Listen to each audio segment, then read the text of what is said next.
This is a big grill. This is a 72 Assassin, so you want to heat it up in all the corners the best you can, so that during the cooking process, I mean, you're not dropping much in temp, basically.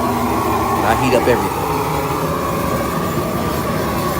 All right, I got to heat it up pretty good, so I'm just gonna let it sit here and come up to temp. And keep in mind, this is a big smoker slash grill. So usually I reverse sear on the right and grill on the left, but you got plenty of room on here to grill and smoke on this Assassin 72.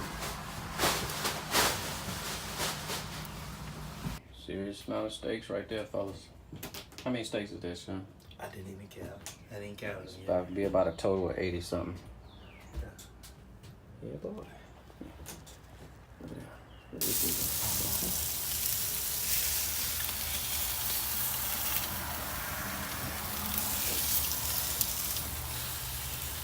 Real fire.